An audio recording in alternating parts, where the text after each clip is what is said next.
Hey everyone, I'm Vaibhav Singh from the GeoStrata, and today I welcome you all to a very special interview with the Consul General of Italy, Mr. Alfonso Tagliaferri. So, sir, before we jump on to the intricacies of diplomacy, I would like to know how is the Indian summer treating you? Indian summer in Bangalore is very mild. I'm reading that in Delhi is about 49, 50 degrees. I'll need to go to Delhi on Monday, so I'm a little bracing for that. But in Bangalore, it's very pleasant. Truly, sir, I think Bangalore has one of the most pleasant weathers that the country has to offer. Even I Yeah. would have wished to be in Bangalore right now. Coming on to the strong bilateral relations that India and Italy share right now, in what ways the Consulate General of Italy in Bangalore helping foster these ties, would you say, and like representing the broader Italy's interests in India? Yes, bilateral relations are clearly on a very high moment right now. Our two countries are just last year when our Prime Minister visited India, we signed a strategic partnership, which means that now we are enlarging the scope of our relationship to new sectors like defense, like space, cybersecurity, and of course, we are increasing also what we traditionally do, which is energy transition, automotive, precision manufacturing, etc. And the bilateral trade is growing very fast. We were at around $9 billion exchange in 2019 pre-COVID, and we are now at 14 billion. So that was a big increase.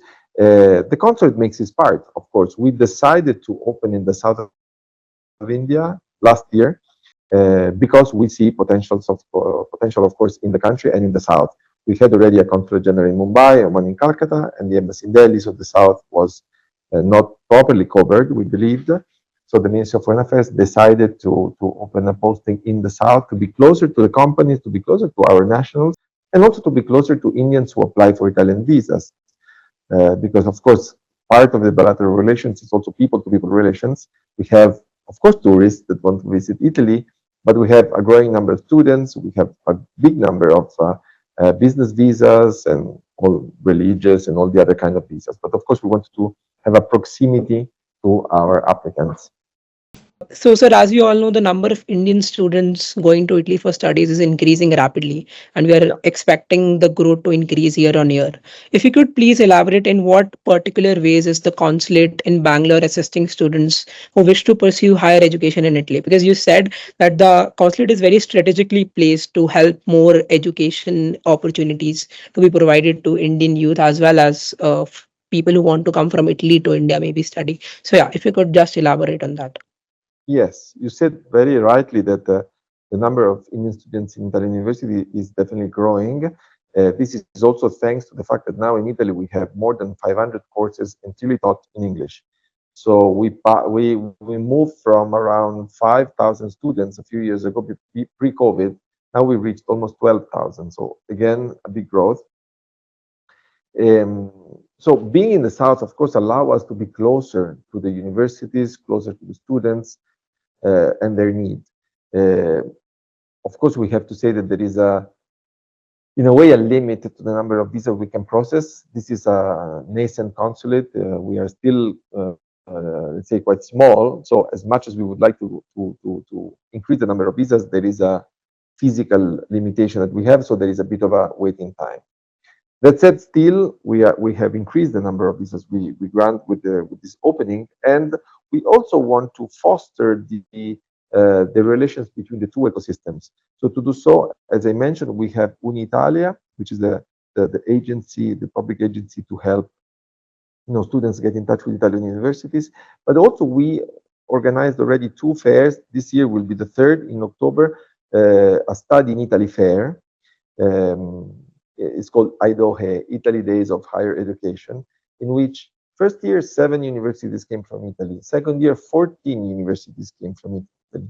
This year might be even more, and we have an unequal number of interests from local universities. And through this, we are, of course, having universities talk to each other. We have already signed 3 MOUs, actually fourth was one last December, between different universities. And these MOUs help them to have a more direct connection in this way. And in general, Italian and Indian universities have also projects together that go even even beyond just the students' relationship. They do research together.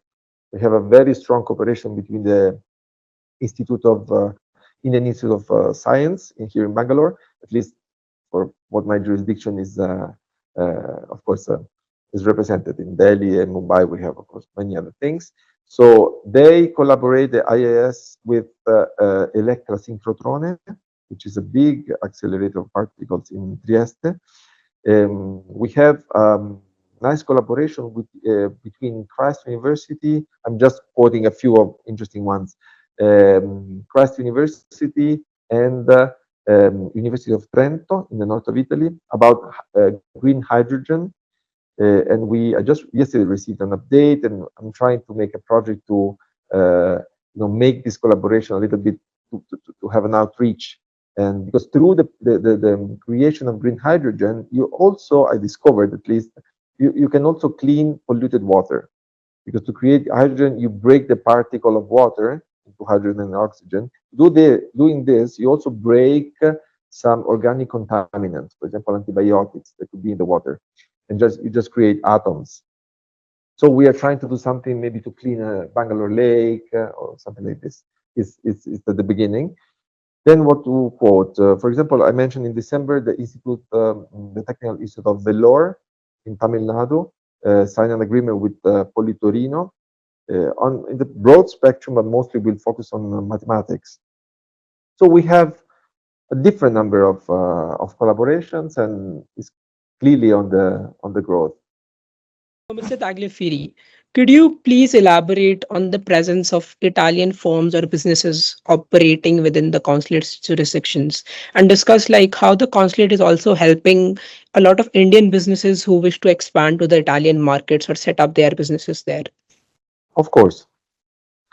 We have here in our jurisdiction, which is Karnataka, Tamil Nadu, Telangana, and Andhra Pradesh, and Puducherry, around 180, 190 Italian companies in between fully owned or joint venture.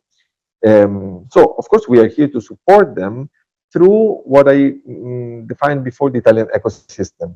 In this, I think it's very important to work hand in hand with the trade agency and the Chamber of Commerce. In this, they are not exactly, but in a way complementary a little bit, because the Chamber of Commerce is more of a welcoming board that help companies from Italy who are entering the countries to get best contacts and to understand the market well. You know very well that the Indian market is huge, is promising, is growing, but it's also not easy.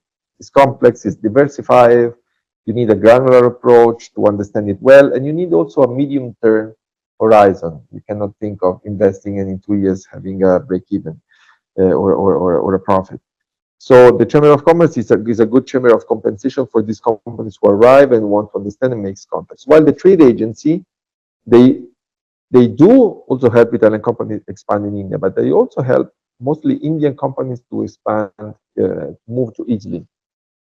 In this, together with Invest in Italy, which is our agency in Italy, there is also a website called Invest in Italy, in which you can see all the advantages that investing in Italy brings.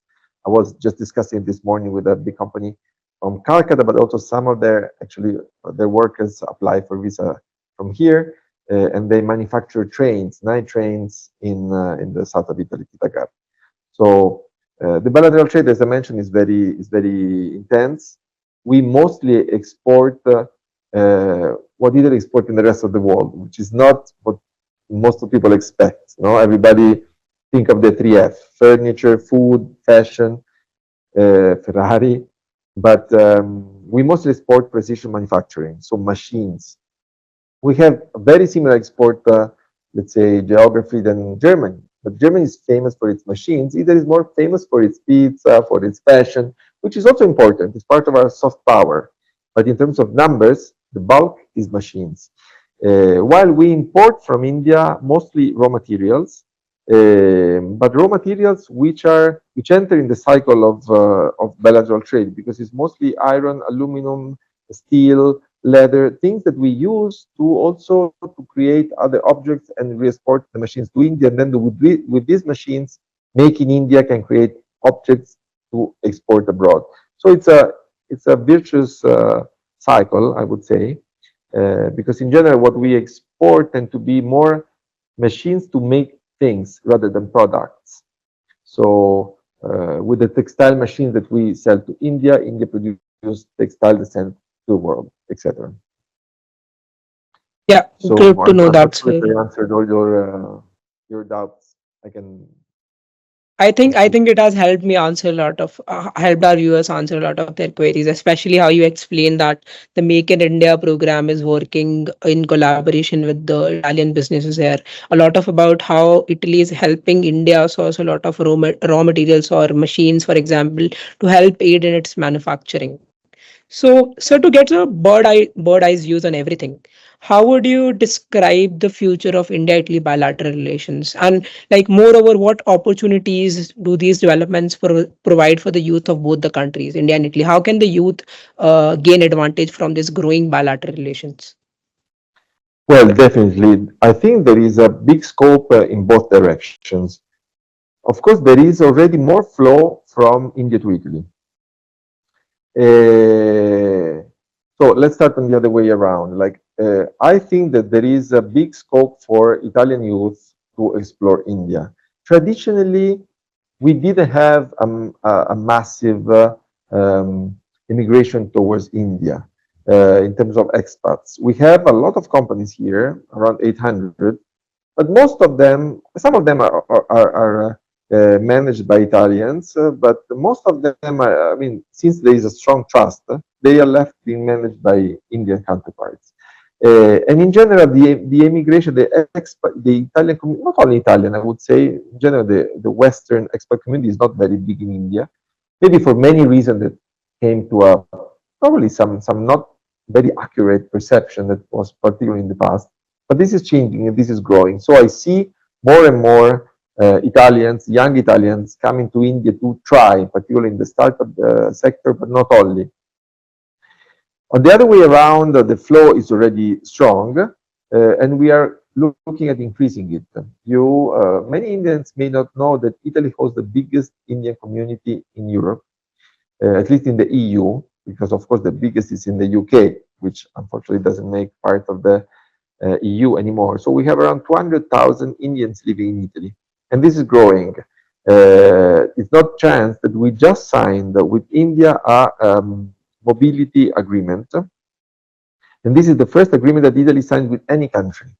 So this shows how much Italy wants Indian migration towards Italy, in particular qualified migration. So we're looking for engineers, software developers, nurses, mechanics, and we are in touch with public, in particular the Ministry of Labor, Skill and Labor, and also private institutions to channel this migration. Of course, the most important obstacle, but also I would say challenge rather than obstacle, is the language.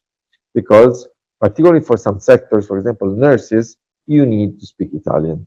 In Italy, not everybody speaks fluently English, and if you can accept maybe a software developer that speaks only English, that's fine. But in a nurse in a hospital, of course, you need to have the contact with the patient. But this is definitely something that will bring the people-to-people relation to a different level, and they will offer a lot of opportunities for youth to come to Italy. Yeah, good to know that, sir. I think there is a lot of, as you said, there is also a lot of one-sided migration that is happening from India to Italy, and it's good to know that Italy truly values that. As you said, some sort of a mobility agreement which was signed between the two countries. And that too being exclusive to India really says about the bilateral relations. Again, sir, we have come to the end of this conversation. Thank you for joining us today. It was a pleasure talking to you. We're looking forward to more future collaboration. And if you could pardon my Italian, uh, I don't know how you guys say it, but if it is fine, arrivederci, if that is how you Arrivederci. say it. Very good. Thank you, sir. Goodbye. Arrivederci. See you. Bye bye. धन्यवाद.